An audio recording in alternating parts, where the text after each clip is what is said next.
39편 17절입니다. 저희들이 좀 같이 읽었으면 좋겠습니다. 같이 읽겠습니다.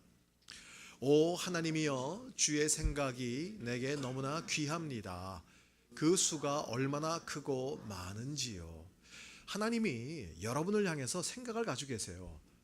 근데 그 생각은요, 귀해요. 보배롭다라고 돼 있어요.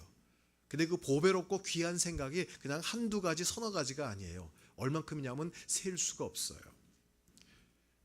우리 가운데 우리의 모든 삶이 그 하나님의 말씀 가운데 좀 중심이 되기를 원합니다. 그 말씀에 우리가 좀 붙들림 바 될 수 있기를 바랍니다. 여러분들 가운데 이제 바둑을 좀 잘 두시는 분이 계시는지 모르겠어요. 저는 바둑을 전혀 모릅니다. 오목 정도밖에는 알 수가 못합니다. 그런데 이제 바둑을 잘 하시는 분들을 얘기를 들어보면요, 수십 수 앞을 내다본다고 그래요.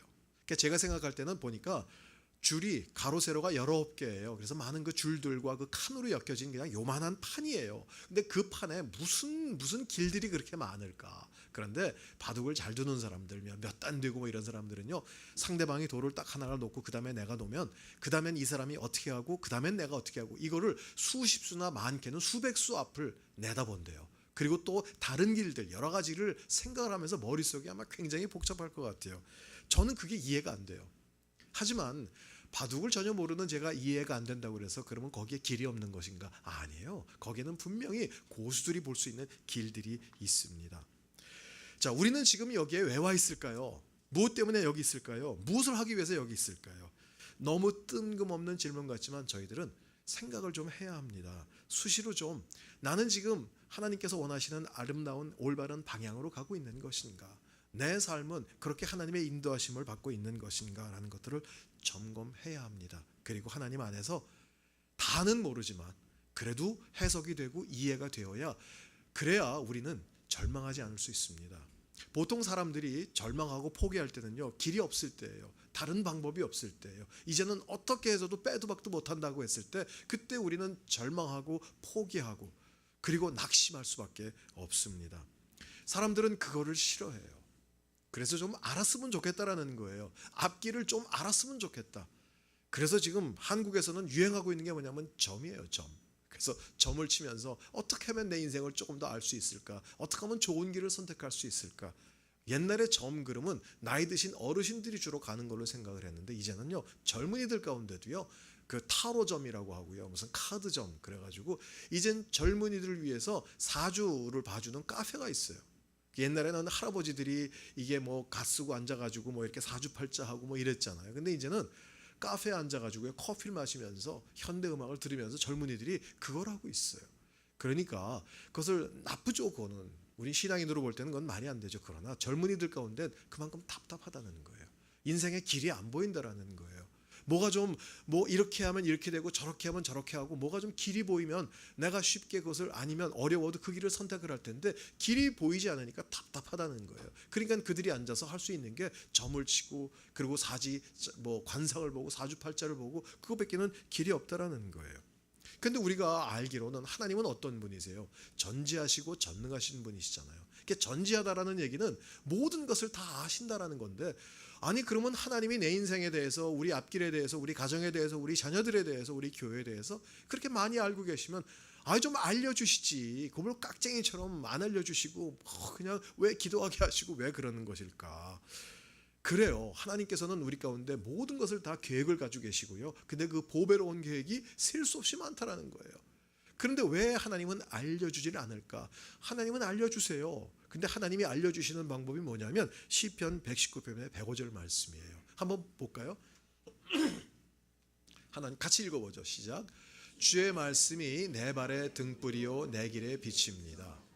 등불처럼 비춰주세요. 그 빛처럼 이렇게 비춰주세요. 그런데 어디예요? 내 발이에요. 이 얘기는 뭔지 아세요? 한 발씩만 보여주신다라는 거예요. 한 발씩만 비춰주신다라는 거예요. 하나님 왜 이렇게 째째하세요? 좀 쫙 보여주시지. 뭐 쫙이라도 뭐 그냥 뭐 인생 전체를 다 우리가 다 볼 수는 없으니까, 그러면 올해만이라도 좀 알려주시지 왜 안 보여주세요? 근데 하나님은 한 길 한 걸음만 보여주세요. 그리고 또 한 걸음 가면 또 답답해지는 거예요. 또 깜깜해지는 거예요. 하나님이 왜 이렇게 하실까? 만약에 우리 가운데 하나님이 무엇이든지 앞길을 쫙 알려주시고요, 하다못해 2019년도 12월까지 그래서 다음 달 6월 달이 되면 이런 일이 있을 것이고 7월 달은 이렇게 되고 8월 달은 이런 일이 있을 거야 라고만 해주신다고 하면은 참 좋을 텐데, 만약 그렇게 되면 우리 가운데는 어떤 일이 있을까요? 아, 좋다 처음엔 좋아할 거예요. 그러나 기도는 안 할 것입니다. 여러분 한번 생각해 보세요. 어느 때 내가 열심히 기도했나? 진짜 앞길이 꽉 막혔을 때, 내 발등에 불이 떨어졌을 때 우리는 무릎 꿇고 아버지 부릅니다. 그래서 정말 새벽 기도에 가끔 가다 보시면 어떤 분이 나와요. 안 보이던 분이 나와요. 그러면 그 얘기를 안 들어도 알 수 있는 건 뭐예요? 아, 뭔 일이 벌어졌구나 알 수 있어요. 그러니까 우리는 발등에 불이 떨어져야, 그래야 우리는 기도합니다. 하나님께서 모든 것을 알려주시고 모든 것을 알게 하시면 우리는 그 앞에 엎드리질 않아요. 제가 와서 들으니까 지금 이제 그 청빙을 시작하셨다고, 그래서 기도하고 있다라고 이렇게 얘기를 하세요. 그러면 우리가 조금만 기도하면 하나님이 어느 날 이렇게 있다가 갑자기 이 벽에 손이 나타나가지고 홍길동, 이 사람이 있으니까 이 주소로 가서 이 사람을 찾으면 이 사람이 여기에 담임 목사님이 돼가지고 여러분들을 잘 인도할 거다, 뭐 이렇게 좀 보여주시면 좋을 텐데, 아마 하나님 그렇게 쉽게 안 보여주실걸요. 왜? 여러분이 기도하게 하시기 위해서예요. 하나님께 부르짖도록. 왜 그럼 그렇게 기도하게 하시느냐? 하나님이, 그래야 하나님 여러분 앞에 나와서 하나님 얼굴을 뵈니까요. 하나님은요 여러분 보고 싶어 하세요. 물론 하나님이 전지하시니까 하나님이 그냥 다 우리 생활하는 거 보이시지 않습니까? 물론 보죠. 근데 하나님은요 우리가 간절하게 그 앞에 나와서 진짜 아버지를 부르면서 구하는 여러분의 그 목소리를 듣고요, 그 모습을 보고 싶어 하세요. 마치 뭐 적절한 비유는 아니지만 옛날에 할아버지들이 손주가 귀여워가지고요, 어떨 땐 칭얼대는 것도 귀엽잖아요. 그러니까는 사탕 이렇게 갖고 있다가 이건 할아버지가 먹는다, 할아버지 거, 그래가지고 사탕 이렇게 까는 척 해가지고 막 이렇게 하고, 그러면 애가 막 할아버지 내 건데 막 울면은 그 모습이 귀여워서 일부러 막 그런 적도 있잖아요. 그러니까 하나님이 그렇게 무슨 장난꾸러기처럼 막 심술꾸러기처럼 그런 건 아니시지만, 진짜 우리가 그 앞에 나와서 하나님을 구하고 간절하게 하나님 앞에 정말 모든 것을 쏟아놓는 것을 하나님이 너무 기다리세요. 근데 우리 너무 바쁘지 않으세요? 하나님 지금 제가 바쁘거든요, 할 일이 많거든요, 애들 봐야 되거든요, 픽업해야 되거든요, 라이드 주고요, 뭐 할 일이 그렇게 많으니까 하나님 조금만, 뭐 이렇게 하나님 그냥 다 보고 계시는데 뭘 또 이렇게 찾아요? 하나님 꼭 교회 가서 기도해야 되는 거예요? 그냥 계세요. 알아서 내가 찾아갈 테니까. 우리는 하나님께 그렇게 할 때가 굉장히 많아요. 하나님이 때론 외로우세요. 좀 내 앞에 오지 않겠니? 좀 와서 좀 쏟아놓고 기도하고 내 마음을 좀 알았으면 참 좋겠다라는 거예요. 하나님은 우리와 소통하고 싶으세요. 교제하고 싶어 하세요. 친밀감을 누리고 싶어 하신다라는 것이죠. 자, 우리는 그 하나님과 교제하고 친밀함을 누리는 게 우리의 직분인데, 그냥 우리는 아무 일만 없으면 되지 않습니까? 그냥 무탈하면 되지 않습니까? 우리는 생각을 해요. 아니요. 하나님이 원하시는 것은 우리가 하나님을 알아가는 겁니다. 그래서 우리 기도하신 집사님도 얘기했지만 호세아서에 뭐라고 했어요? 우리가 여호와를 알자, 힘써 여호와를 알자. 그는 새벽빛같이 일정하시고 늦은 벼같이 땅을 적시는 그 여호와를 알자라고 했어요. 그 안다라는 단어는요, 그냥 우리가 피상적으로 아는 게 아닙니다. 아주 친밀하게 아는 것입니다. 그리고 그 안다라는 단어, 야다라는 단어를 썼는데 그 단어는요 부부지간에만 쓰는 단어예요. 그러니까 내가 다른 사람을 아는데 야다로 잘합니다 이러면 큰일 납니다. 이거는 부부지간에만 서로 은밀하게 친밀하게 깊이 있게 경험적으로 아는 그러한 알미예요. 하나님은 그렇게 우리가 하나님하고 교제하기를 원하세요. 알려주기를 원하세요. 자, 우리 구약에 모세가 있죠. 모세가 좀 하나님을 알고 싶었어요. 그래서 하나님 도대체 이름이 뭐예요? 라고 물어봤어요. 그 얘기는 뭐냐면 하나님의 이름 석자를 내가 알고 싶습니다라는 그것보다 뛰어넘어서 하나님 어떤 분이십니까? 하나님은 도대체 우리 민족을 어떻게 인도하시려고 하십니까? 좀 하나님이 어떤 분인지를 알아야 제가 그 하나님께 좀 믿고 맡기지 않겠습니까? 하나님 좀 알려주세요라는 그런 의미예요. 근데 하나님 뭐라고 말씀하셨냐면 나는 스스로 있는 자다라고 그랬어요. I am that I am.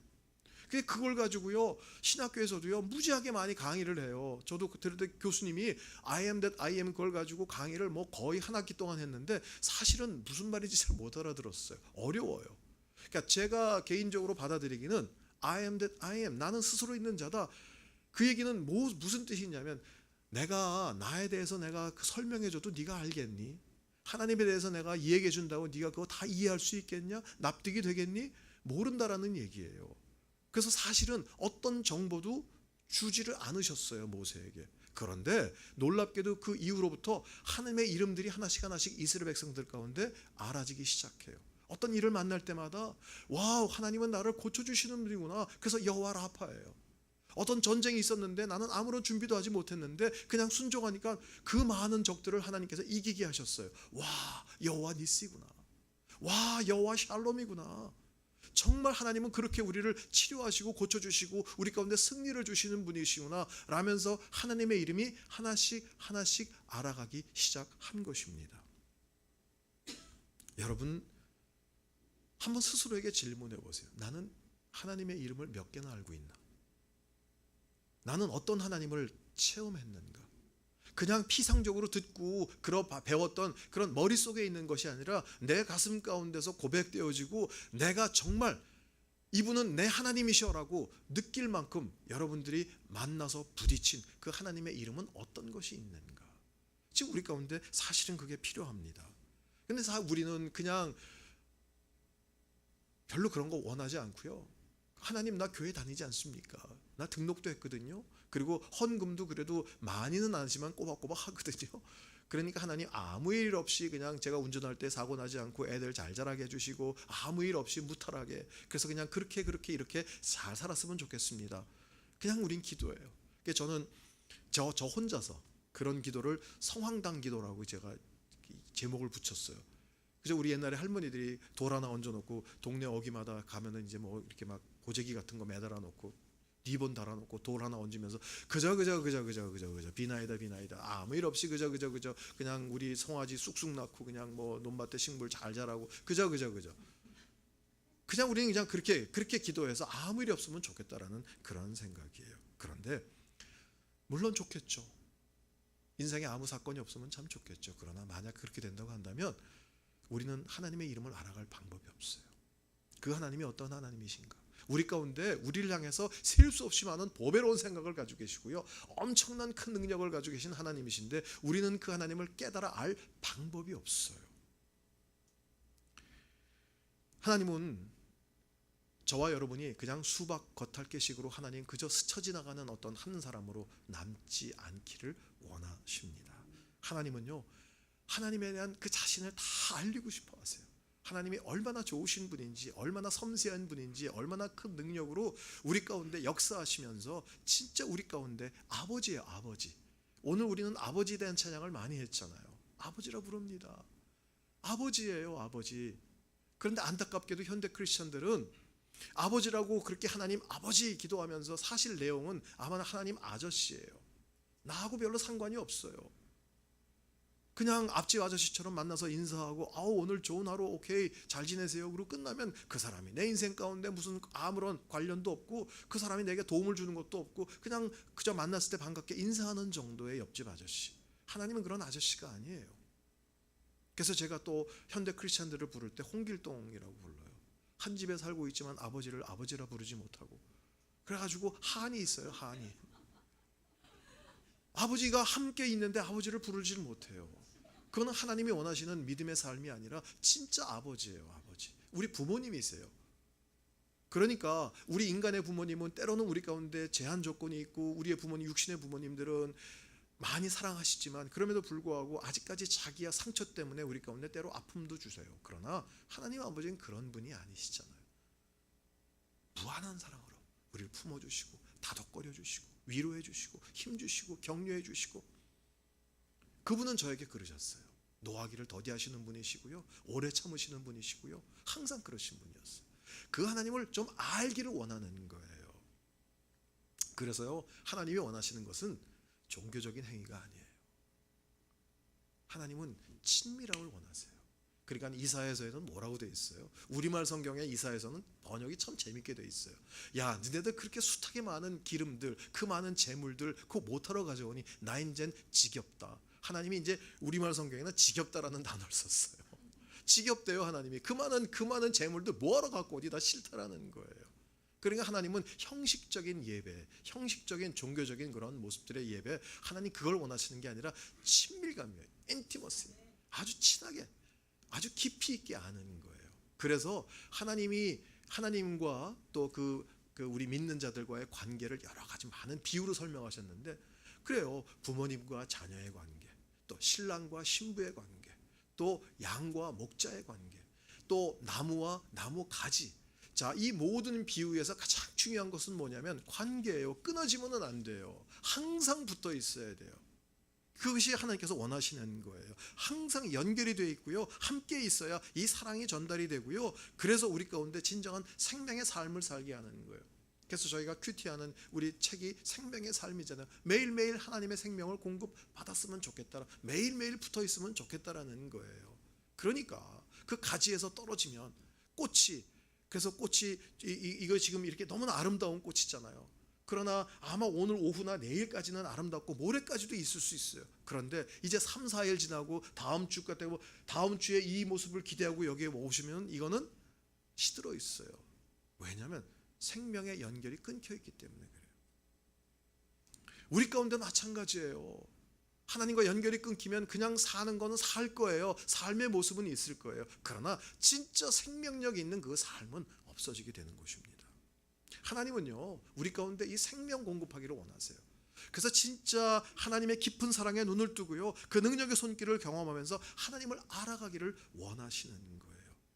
그런데 우리는 바쁘다는 거예요. 그야말로 성경 표현대로 소도 사야 하고 가서 논밭도 갈아야 되고 너무너무 바빠요. 주님은 초청하는데 우리는 너무 바쁘니까 아이고 하나님, 이건 옛날 얘기고요. 성경은 옛날 얘기고 지금 현대예요. 현대 2019년 현대를 사는 지금은요, 얼마나 바쁘고 복잡한지 하나님 아세요. 그러니까 하나님 거기 계세요. 내가 알아서 찾아가고 내가 필요할 땐 부를 테니까 거기 계세요. 우리는 알라딘식 믿음이에요. 그래서 알라딘이 마술램프를 옆에 차고 다니니까 항상 든든하죠. 그래서 자기가 할 일 다 해요. 그러다가 정 안 되면 비벼요. 비비는데 뭐라고 비벼요? 아바지 그러면서 비벼요. 그럼 거기서 뭉게 나와요. 그래서 뭘 도와줄까? 그럼 이거 해주시고 저거 해주시고 이거 해주시고. 그러면 이 요정이 나와가지고 슉슉슉 다니면서 뭘 다 해줘요. 그런 다음에 또 요청할 거 없어. 다 했어요. 그럼 들어가 있어요. 들어가 있으면 내가 또 부를 테니까.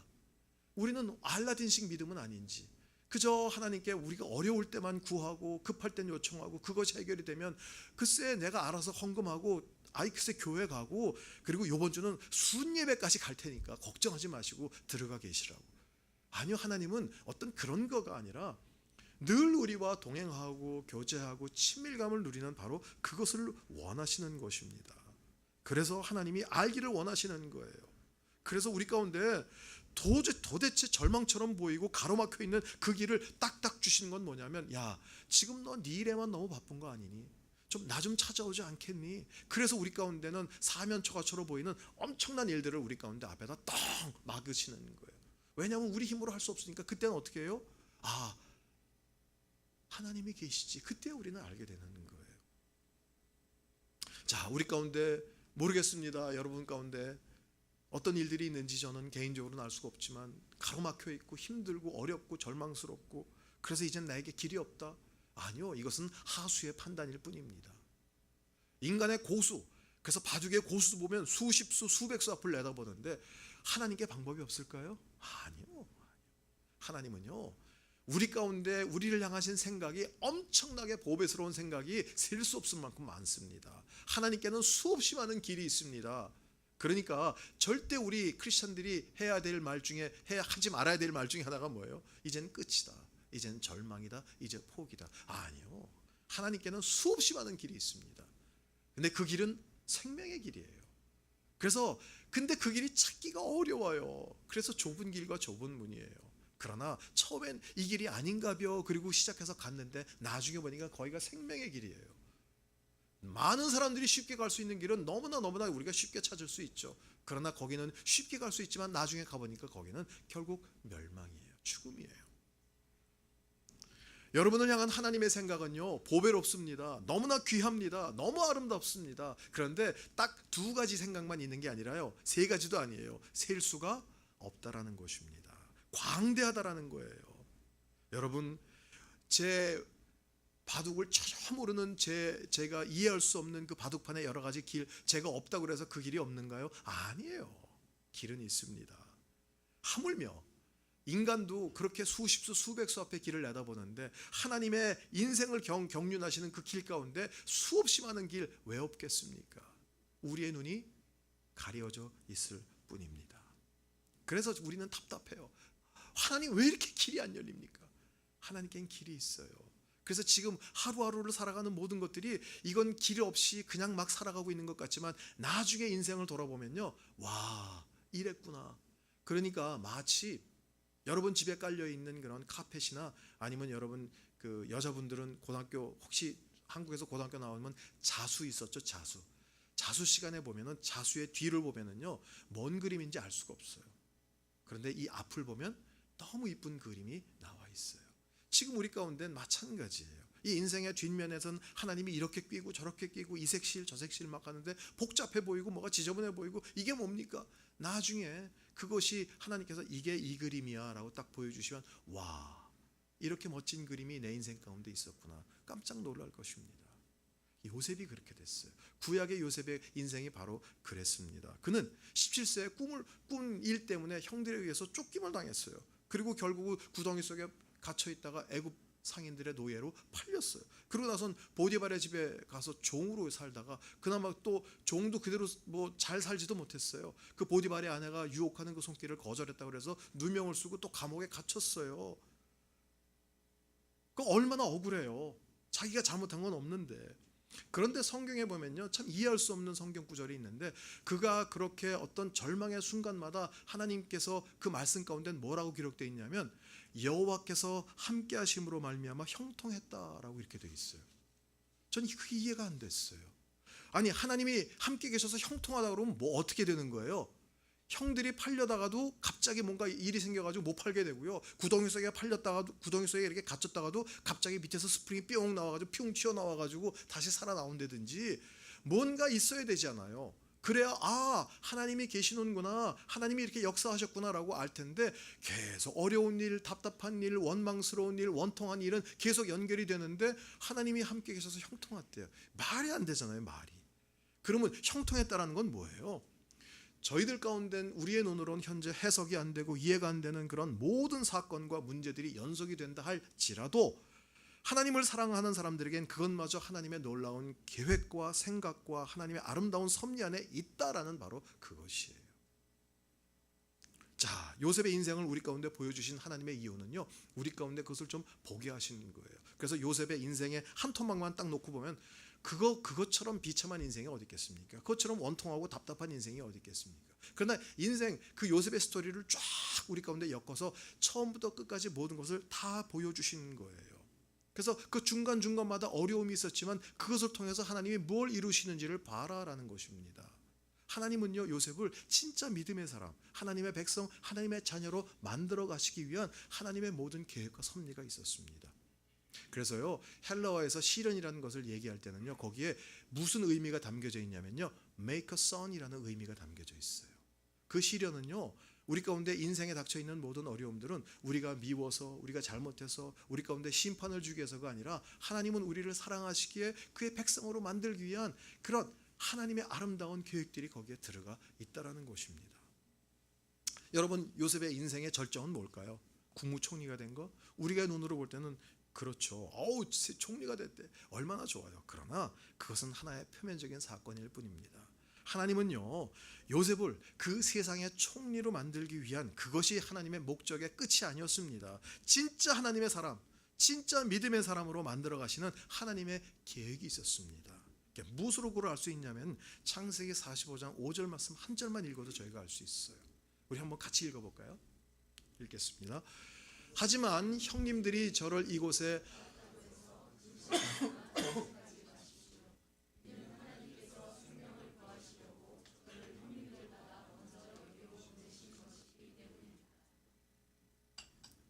이 말씀은요, 나중에 식량을 구하러 온 형들이 이제 여러 가지 사건을 겪고요. 맨 나중에 이제 요셉이 내가 바로 요셉입니다라고 얘기했을 때 형들이 무서웠어요. 아니 우리가 팔아넘긴 우리 막내 꼬마가 저놈이란 말이야. 저놈은 아니죠. 저 왕이란 말이야. 저 총리란 말이야. 이제는 우린 죽었다. 쟤한테는 이제 힘과 권력이 있으니까 이제 제가 원수를 갚기 시작하면 우리는 끝이야 라고 했을 때 지금 요셉이 한 얘기예요. 걱정하고 근심하지 마십시오.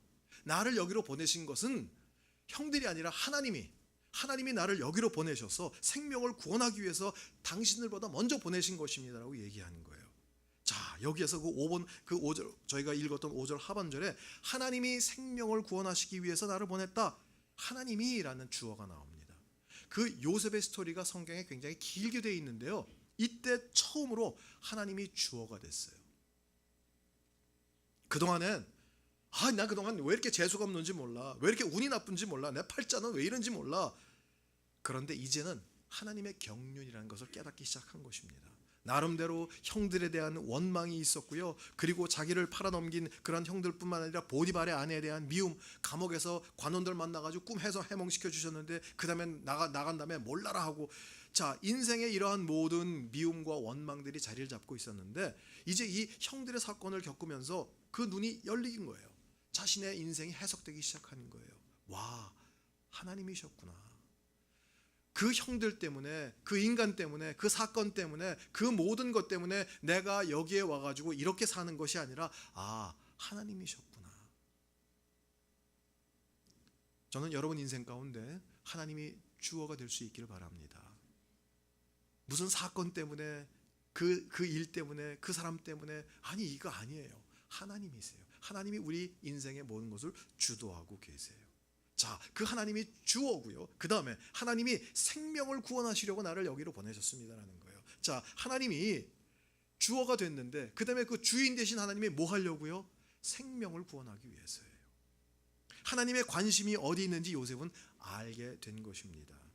하나님의 관심은요, 죄송하게도요, 우리가 잘 먹고 잘 살고 우리가 이 땅 가운데 성공하는 게 아니에요. 그래서 참 그런 설교가 참 어려워요. 이런 설교가. 그러니까는 제일 쉽게 할 수 있는 설교는 뭐냐면, 여러분이 40일만 새벽기도 하시고요, 40일 동안 하루에 한 끼만 금식해 보십시오. 40일 이후엔 여러분의 모든 페이먼이 다 완불이 돼 있을 것입니다. 여러분 가운데 새 집이 생길 겁니다. 여러분 건강이 다 회복이 되고 여러분 자녀들이 제일 좋은 학교, 제일 좋은 직장으로 다 그렇게 들어갈 것입니다. 이렇게 하면 얼마나 좋겠어요. 그러면 막 기대도 되고 막 잠시는 흥분이 되고 좋잖아요. 근데 죄송하게도 제가 쭉 이제까지 제가 믿음의 삶을 살아오면서 경험한 것은, 하나님은 우리가 세상에서 잘 되고 성공하고 높아지고 유명해지고 별로 관심이 없으세요. 하나님의 관심은 뭐냐면 생명을 살리는 일이에요. 죽어가는 영혼들을 다시 한번 살리는 것, 잃어버린 영혼들이 다시 한번 그 주님 앞에 나와서 십자가의 보혈로 인해서 생명을 얻고 하나님의 자녀로 회복이 되는 것, 하나님은 그거에 관심이 있으세요. 그래서요, 하나님은 그 유대 민족을 살리기 위해서 요셉과 그의 가족, 애굽에 들어갈 때는 70명이 들어갔습니다. 그런데 나중에 출애굽할 때는 장정만 60만이에요. 그러니까 그 식구들, 딸린 식구들, 식소들까지 하면 200만, 300만이 됐을 거예요. 엄청난 숫자로. 그 가운데 예수님의 혈통도 그 안에 다 들어가 있었고요. 생명을 살리기 위한 하나님의 구원의 역사는 굉장히 놀라운 것입니다. 그래서요, 우리 가운데 우리 믿는 자들은요, 이젠 우리의 삶의 가치관, 또 세계관, 역사관, 어떤 것이든 좋습니다.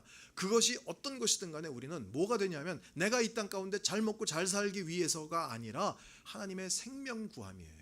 하나님께서 생명을 살리신다라는 이것은 우리 가운데, 우리 신앙에 있어서 굉장히 중요한 고백과 선포가 되어야 합니다. 그러니까 우리 가운데 다시 한번 우리 가운데 구원을 주시고요, 우리가 교회로 모이게 하신 그러한 모든 이유는 뭐냐면, 이 땅에 높아지는 것이나 밥벌이를 위한 것이 아니라 생명을 살리시는 하나님의 일들을 하게 하시기 위해서 우리를 여기에 불러 모아 주신 것입니다.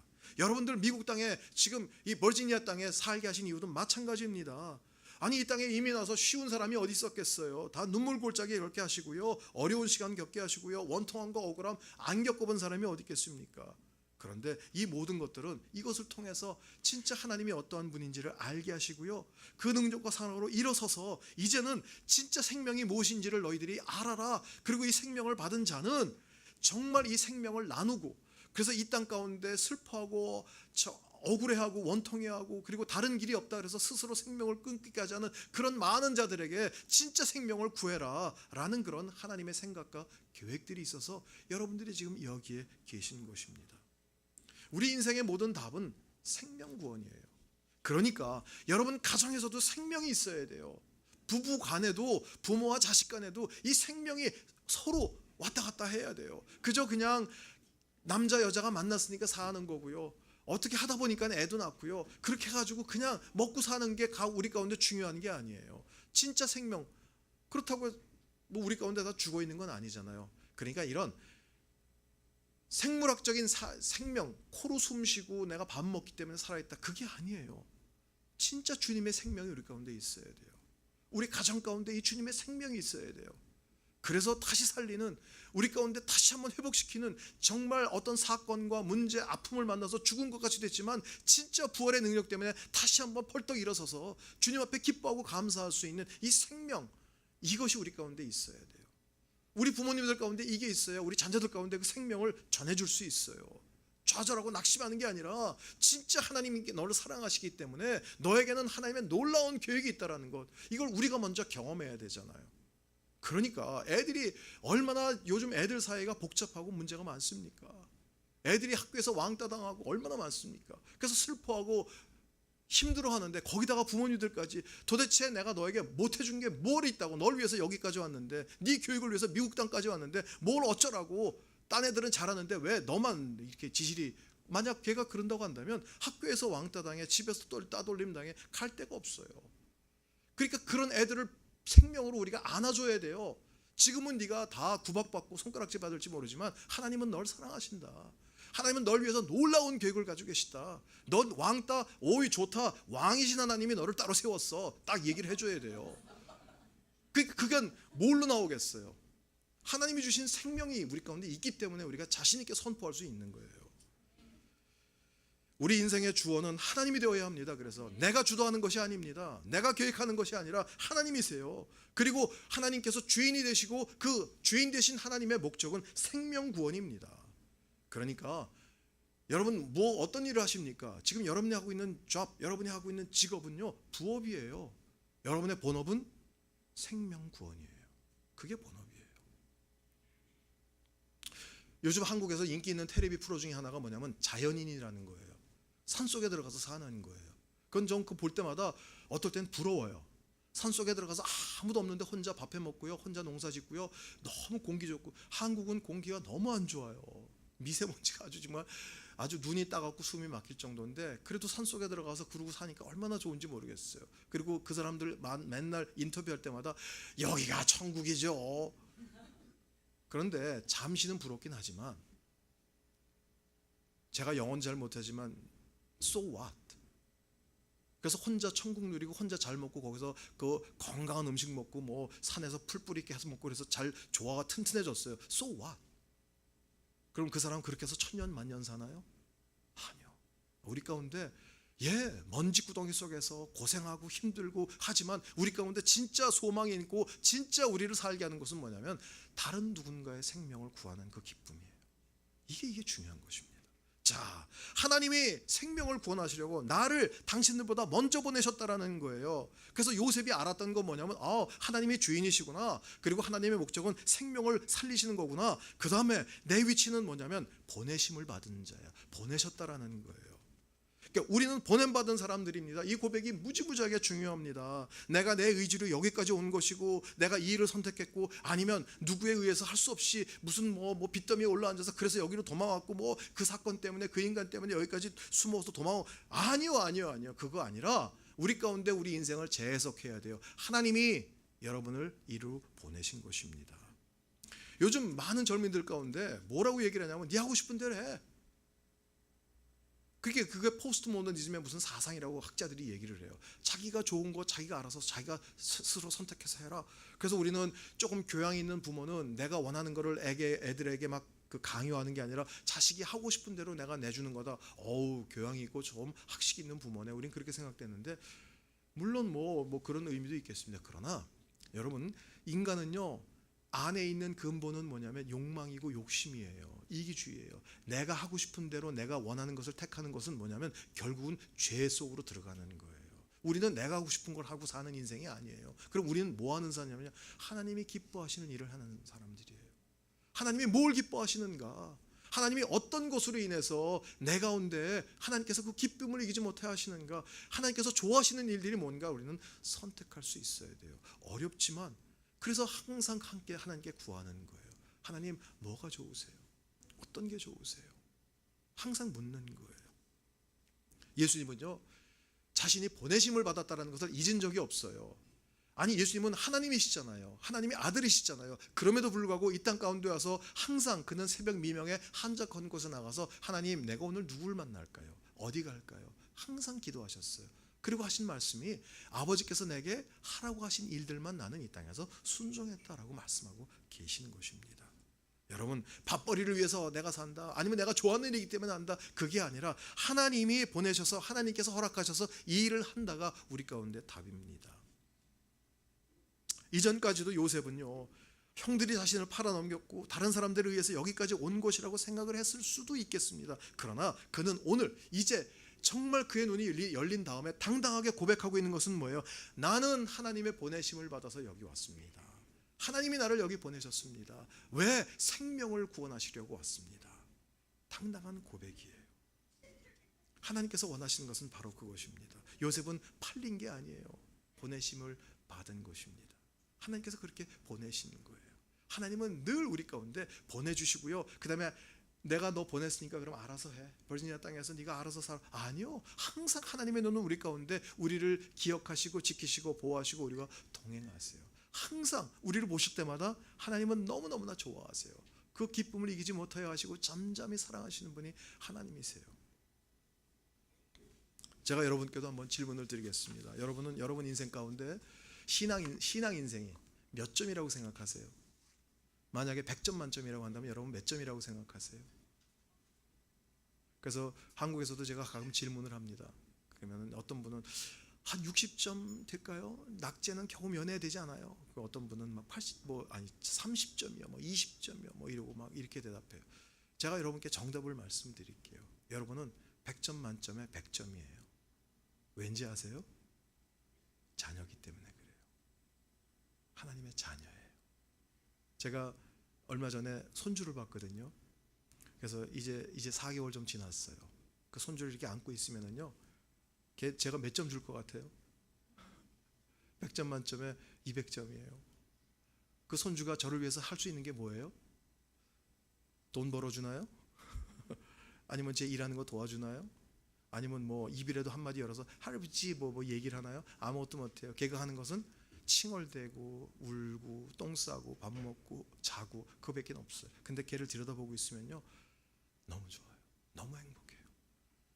어떻게 이렇게 완벽한 이런 애가 어떻게 날 수 있을까? 그냥 보기만 해도 진짜 좋은 거예요. 근데 그때 하나님이 제 가운데 주신 마음이 뭐냐면, 하나님의 눈이 여러분을 보실 때 그래요. 너무 좋은 거예요. 여러분, 우리는요, 우리의 신앙생활은 우리가 하나님이 갖고 있지 않은 어떤 축복권을 얻기 위해서 열심히 기도하고 열심히 봉사하고, 그래서 하나님께 점수를 받아가지고 지금은 40점밖에 안 되지만 올 여름엔 단기 선교도 가고 그래서 60점까지 하고 헌금 많이 해서 70점 되고, 그 다음에 교회 청소도 열심히 해서 80점 돼가지고 그 다음엔 하나님이 주시는 뭐 선물 받고 축복 받아야지. 아니요. 하나님은 이미 많은 걸 주셨어요. 아니, 다 주셨어요. 아들을 주셨어요. 아들을. 좀 끔찍한 얘기지만 어떤 분이 그런 얘기도 해요. 집에 요즘 강아지, 한국은요 강아지 천국이에요. 그냥 개판이에요. 그래서 강아지들이 얼마나 많은지, 그리고 다 품고 다니고요. 제가 제일 이해 안 되는 것은 뭐냐면요, 강아지를 안고 이제 어디 뭐 병원, 가축병원 많거든요. 그러면 병원에서 뭐라 하냐면은 뭐 강아지가 이제 복돌이라도, 자, 복돌이 어머니 어디 계세요? 왜 개 엄마예요? 가지고 뭐 텔레비에서도 연예인들 개 키우고 나서 아이고 엄마 왔네, 엄마 왔어. 그래서 당신이 개인가? 하여간에 집에서 그렇게 애지중지하는 그 개가 있는데 시름시름 아파요. 그래가지고 막 병원에서 약도 먹이고 비타민 먹였는데도 안 나요. 그래서 좋은 음식은 다 먹였는데도 안 나요. 그러니까 어떤 사람이 강아지가 안 나? 그래서 뭘 먹여보지? 그거 했는데도 안 돼요, 안 돼요. 걔가 왜 이렇게 아픈지 모르겠어요. 그러면 마지막 방법이 하나 있는데, 집에 있는 당신 아들 있지? 아들을 잡아서 푹 끓여 먹여봐. 그럼 걔가 살아날 거야. 얼마나 끔찍해요? 그런 일을 누가 하겠어요? 하나님이 그렇게 하셨어요.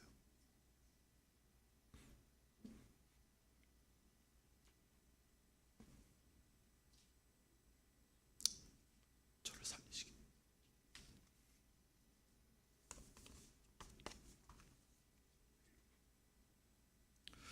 하나님이 그렇게 하시는 분이세요. 그 사랑이 우리 가운데 있어요. 당장은 이해가 안 되는 일들이 많아요. 당장은 납득이 안 돼요. 해석이 안 돼요. 우리 와싱턴 오늘이 가운데도 아니 왜 갑자기 하나님 이제 막 시작했는데 이해가 안 돼요. 그런데 여기에는 하나님의 놀라운 섭리가 분명히 있을 것입니다. 자, 여러분들 인생 가운데 주인은 우리가 아닙니다. 우리가 인생을 써나가는 게 아니에요. 하나님이 주인이세요. 그리고 하나님께서 나를 보내셨습니다. 무엇하기 위해서요? 생명을 살리시기 위해서요.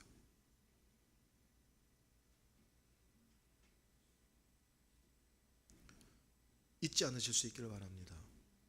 그 하나님께서 여러분을 통해서 이 버지니아 땅 가운데 정말 놀라운 일들을 행할 것입니다. 숫자는 의미가 별로 없습니다. 얼마만큼 신실한 하나님의 사람들이 그 안에 있느냐, 이것이 우리 가운데 너무나 소중한 일입니다. 하나님께서 이 교회를 통해서 그러한 일들을 행하실 것입니다. 기도하겠습니다.